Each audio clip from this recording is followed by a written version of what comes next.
नमस्कार मित्रमैत्रिणींनो, श्री स्वामी समर्थ.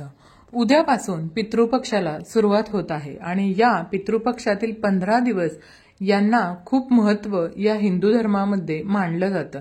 तर या काळामध्ये आपले पूर्वज पितृलोकातून पृथ्वीवर येतात असं सुद्धा मानलं जातं. पितृपक्षात पितर आणि पूर्वजांच्या आत्म्याच्या शांती आणि तृप्तीसाठी श्राद्ध, पिंडदान व तर्पण असे धार्मिक विधी केले जातात.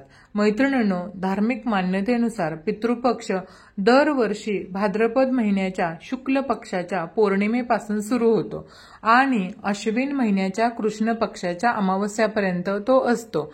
म्हणजेच पितृपक्ष किंवा श्राद्ध सुमारे 15 दिवस चालते. तर पितृपक्ष जो आहे तो लवकरच सुरू होणार आहे.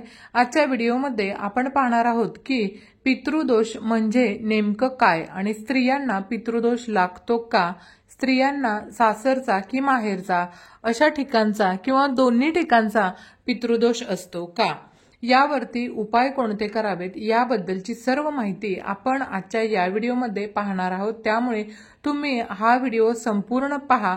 चॅनेलवरती नवीन असाल तर सबस्क्राईब करा. असेच नवनवीन माहितीपूर्ण व्हिडिओ पाहण्यासाठी बाजूच्या बेल आयकॉनलाही प्रेस करा, म्हणजे जेव्हा कधी मी नवीन व्हिडिओ अपलोड करेन तेव्हा त्याचं नोटिफिकेशन सर्वात आधी तुमच्यापर्यंत पोहोचेल. तर पितृदोष हा स्त्रियांना देखील असतो. भरपूर वेळा स्त्रिया सारख्या आजारी पडत असतात बघा. एक आजारपण झालं की दुसरं आजारपण हे चालूच राहतं.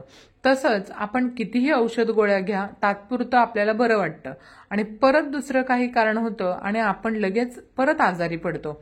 त्याचबरोबर आपण कोणतंही काम करायला गेलो की ते काम करण्याचा उत्साह, इच्छा आपल्यामध्ये राहत नाही. स्त्रियांमध्ये एवढी शक्ती असते की ते आपल्या घरातील सर्व कामं व्यवस्थितपणे पार पाडून मुलांची, पतीची जबाबदारी असेल तर सर्व अगदी काम व्यवस्थितरित्या ती स्त्री पार पाडत असते.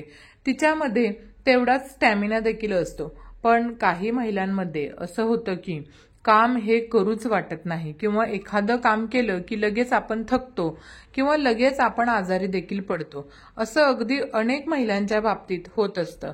अशा वेळी समजून जावं की आपल्याला पितृदोष हा आहे किंवा घरामध्ये आजारपण हे सतत चालू असेल. महिलांचं तर विशेषतः आजारपण सतत असतंच.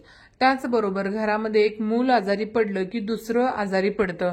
अशा प्रकारे घरामध्ये आजारपण हे सतत चालू असणं किंवा महिलांना संतान प्राप्ती न होणं किंवा काहींना अगदी 9 वर्ष किंवा अगदी 4-5 वर्ष होतात तरी पण त्यांना मूलबाळ होत नाही.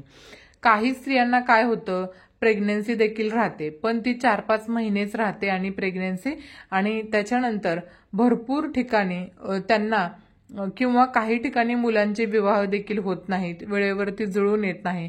अनेक वेळा विवाहामध्ये अनेक अडचणी, अडथळे येतात. अगदी मुलगा मुलगी चांगल्या नोकरीला, जॉबला असेल, सर्व काही व्यवस्थित असेल तरी पण विवाह हा जुळून येत नाही.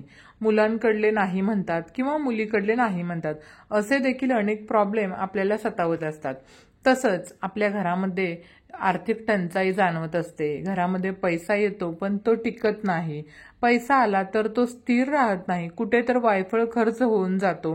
आपण मेहनत तर करत असतो पण त्या मेहनतीचं फळ आपल्याला काही केल्या मिळत नाही आणि मेहनतीचा पाहिजे तसा मोबदला, पैसा मिळावा असं आपल्याला वाटत असतं, परंतु तसं तो भेटत नाही. अशा वेळी देखील आपण समजून जावं की आपल्या घरामध्ये पितृदोष आहे. एकंदरीत अडथळ्यांचा सामना हा करावाच लागतो. काहीही करा पण मेहनतीचं फळ हे आपल्याला काही केल्या मिळत नाही. आणि या उलट आपल्यावरती जर पितरांचा आशीर्वाद असेल तर आपल्याला अनेक म्हणजे प्रत्येक गोष्टीमध्ये आपल्याला यश प्राप्त होत असते. प्रत्येक गोष्टीचं फळ आपल्याला मिळत असतं. काही काही ठिकाणी बघा अगदी थोडंसंच काम करत असतात पण त्यांना फळ हे कित्येक पटीने मिळत असतं. तर त्यांनी कोणतंही काम करायला घ्या, त्यांना त्या कामामध्ये यश हे मिळतंच. तर अशा घरामध्ये पितृदोष नसतो तर त्यांच्यावरती पितरांचा आशीर्वाद असतो. त्यामुळे ते जे पण काम करतात ना ते व्यवस्थितरित्या पार पाडलं जातं. तसंच निद्रानाश होणे हे देखील पितृदोषाचं लक्षण आहे. भरपूर वेळा असं होतं की रात्री आपल्याला अचानक 2 वाजता जाग येते आणि त्यानंतर लवकर झोपच लागत नाही किंवा रात्रीची देखील झोप आपल्याला लागत नाही. तर हे देखील पितृदोषाचं एक लक्षण आहे. किंवा एखादं काम करायला घेतलं की त्यामध्ये आपल्याला उत्साह न येणे हे देखील एक पितृदोषाचं लक्षण आहे. तसंच आपल्याकडून काही चुका या होत असतात. कोणत्या चुका बघा, धार्मिक स्थळातील म्हणजे एखाद्या मंदिराजवळ एखादं पिंपळ किंवा वडाचं झाड तोडलं तर त्यामुळे देखील आपल्याला पितृदोष हा लागू शकतो. तुम्ही तुमच्या पितरांची योग्य प्रकारे अंत्यसंस्कार किंवा श्राद्धविधी केली नसेल तरी सुद्धा तुम्हाला पितृदोष लागू शकतो. जर तुमच्या पूर्वजांना विसरला असाल तुम्ही किंवा त्यांचा अपमान केला असाल तरी देखील तुम्हाला पितृदोष लागतो. तुम्ही जर का सापाची चूक नसताना साप मारला तरी देखील पितृदोष लागू शकतो. पितृदोषामुळे व्यवसाय नोकरीमध्ये कोणत्या ना कोणत्या मार्गाने नुकसान होऊ शकतं. म्हणजेच घरात राहणाऱ्या लोकांमध्ये एखाद्या गोष्टीवरून सतत वाद होत असले तर त्याला पितृदोष कारणीभूत ठरू शकतो.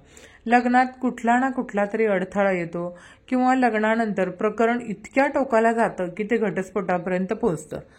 पितृदोषामुळे व्यक्तींना अपघात असतात, त्यांना हे सामोरं जावं लागतं. तर पहा, महिलांना माहेरचे देखील पितृदोष हे लागतातच. तर माहेरचे पितृदोष कसे लागतात? कारण विशेषतः ज्या घरामध्ये मुलगा नाही म्हणजे मुलगी एखादी महिला आहे, तिला भाऊ किंवा बहीण, तिला बहिणीच आहेत, दोघी बहिणी असतील किंवा तिघी बहिणी असतील पण त्या घरामध्ये मुलगा नाही, अशा वेळी पितृदोष हा मुलीला लागत असतो. अशा वेळी 100% पितृदोष हा मुलीकडे जात असतो. पण तुमच्या घरामध्ये जर मुलगा असेल म्हणजेच तुम्हाला भाऊ असेल तर अशा वेळेस आपल्याला 20% तरी पितृदोष हा माहेरकडचा येत असतो आणि बाकीचा पितृदोष हा सासरकडचा असतो.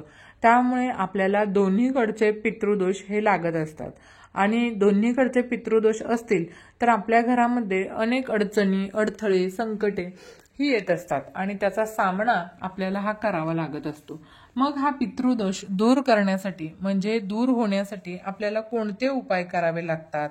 तर पहा, हे उपाय जे आहेत ते आपण या पितृपक्षामध्ये 15 दिवस आहेत त्या 15 दिवसामध्ये आपल्याला हे उपाय करायचे आहेत. या पंधरवड्यामध्येच आपल्याला हे उपाय करायचे आहेत. जो पितृपक्षाचा काळ आहे या पितृपक्षाच्या काळामध्ये करावे. अगदी अत्यंत साधे सोपे आहेत. फक्त मनापासून आणि श्रद्धेने करा, तुम्हाला त्याचा फरक हा नक्कीच दिसून येईल. तर आपण या 15 दिवसामध्ये रोज सकाळी लवकर उठायचं आहे. लवकर उठल्यानंतर आपण आंघोळ करून घ्यायची. आंघोळ झाल्यावरती सर्वप्रथम आपल्या उंबरठ्यावरती थोडंसं पाणी शिंपडायचं. उंबरठ्यावर आपले पूर्वज हे येत असतात आणि या पितृपक्षाच्या काळामध्ये ते कोणत्या ना कोणत्या रूपामध्ये आपल्या घरी दारी येत असतात. त्यामुळे उंबरठ्यावरती जर आपण पाणी शिंपडलं तर आपल्या पूर्वजांचा आत्मा जो आहे तर तो तृप्त होत असतो व ते आपल्याला आशीर्वाद सुद्धा देत असतात. त्यामुळे रोज सकाळी आंघोळ झाल्यानंतर उंबरठ्याच्या दोन्ही बाजूला आपल्याला हे पाणी शिंपडायचं असतं. तसंच रोज सकाळी काय करायचं आहे त्यातलं अत्यंत साधं आणि सोपं काम आहे ते म्हणजे काय करायचं आहे बघा. आपल्या घरामध्ये दक्षिण दिशा जी आहे त्या दक्षिण दिशेकडे आपण तोंड करून बसायचं आणि आपले हात जोडायचे आणि आपल्या पूर्वजांकडे प्रार्थना करायची आहे. पूर्वजांकडे आपण क्षमा मागायची आहे आणि त्यांना सांगायचं आहे की माझ्याकडून जशी होईल तशी सेवा मी तुमची नक्की करेन, पण माझ्याकडून काही चुकले असेल, घरामध्ये लहानांकडून मोठ्यांकडून काही चुका झाल्या असतील तर त्याबद्दल आम्हाला माफ करावे. तुमचा आशीर्वाद आमच्यावर सदैव राहू द्यावा, अशी आपल्याला त्यांना प्रार्थना करायची आहे. तसेच आपण या 15 दिवसामध्ये घराच्या दक्षिण दिशेकडे रोज एक दिवा प्रज्वलित करायचा आहे. आपण एक प्लेट घ्यायची, त्यामध्ये थोडंसं तांदूळ घ्यायचं. तांदूळ हे अखंड असावेत. तांदूळ हे कुठेही तुटलेले फुटलेले अर्धवट असे तांदूळ नका घेऊ. अखंड तांदूळ घ्या आणि त्या तांदळावरती आपल्याला हळदी कुंकू अर्पण करायचं आहे आणि त्यानंतर तुम्ही मातीची पणती घेऊ शकता किंवा कणकेचा दिवा घेतला तरी पण चालेल. या दिव्यामध्ये आपल्याला थोडेसे काळे तीळ टाकायचे आणि काळे तीळ हे पूर्वजनांना समर्पित असतात हे तुम्हाला सर्वांनाच माहीत असेल. त्यामुळे या दिव्यामध्ये काळे तीळ टाकावे. शक्यतो आपल्याला तिळाच्या तेलाचा वापर करायचा आहे. जर तिळाचं तेल वापरणं शक्य नसेल तर तुम्ही मोहरीचं तेल देखील वापरू शकता। आणि मोहरीचं तेल वापरणं देखील शक्य नसेल तर तुमच्या घरामध्ये तुम्ही जे कोणते दिव्यासाठी तेल वापरत असाल ते वापरलं तरीही चालेल, फक्त त्यामध्ये काळे तीळ टाकायला अजिबात विसरू नका। दिव्याला आपल्याला हळदी कुंकू अर्पण करायचा आहे आणि तो दिवा दक्षिण दिशेकडे ठेवायचा आहे। त्यानंतर आपल्याला एक आसन घ्यायचं आहे। आसन हे देवापुढचं आहे का तर ते घेऊ नका, आसन आपल्याला दुसरं घ्यायचं आहे। दक्षिण दिशेकडे दिवा प्रज्वलित करायचा आणि तिथे आपल्याला आसन टाकून बसायचं आहे आणि त्यानंतर ओम पितृदेवाय नमः या मंत्राचा 108 वेळा जप करायचा आहे। जप करत असताना जर शक्य नसेल, जप करणं जर तुम्हाला शक्य नसेल तर तुम्ही हा मंत्र मोबाईलवरती लावून तुम्ही श्रवण केला तरीही चालेल, पण आपल्याला हा मंत्र म्हणणं अत्यंत गरजेचं आहे मैत्रिणींनो। त्यामुळे पितरांना मोक्षप्राप्ती ही होत असते आणि असा दिवा एक नक्की प्रज्वलित करायचा आहे। अगदी तुम्ही रोज 15 दिवस हा दिवा प्रज्वलित करू शकता। घरातील सर्व व्यक्तींना अगदी लहानांपासून ते मोठ्यापर्यंत सर्वांना या दिव्याचं दर्शन घ्यायला लावायचं आहे आणि त्यानंतर पितृस्तोत्र हे देखील तुम्ही पठण करू शकता। तुम्हाला पठण करणं शक्य नसेल तर श्रवण केलं तरी पण चालेल। मोबाईलवरती लावून पितृस्तोत्र तुम्ही श्रवण करायचं आहे। या पितृपक्षाच्या काळामध्ये आपण जेवढी होईल तेवढी सेवा या ठिकाणी करायची आहे। या पितृपक्षाच्या काळामध्ये आपण पितरांचं श्राद्ध विधी देखील करायचे आहेत।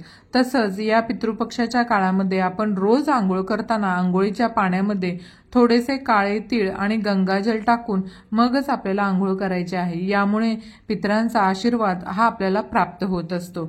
जर तुम्हाला आजचा हा व्हिडिओ आवडला असेल तर व्हिडिओतील माहिती उपयुक्त वाटली असेल तर चॅनलला लाईक आणि सबस्क्राईब करायला विसरू नका।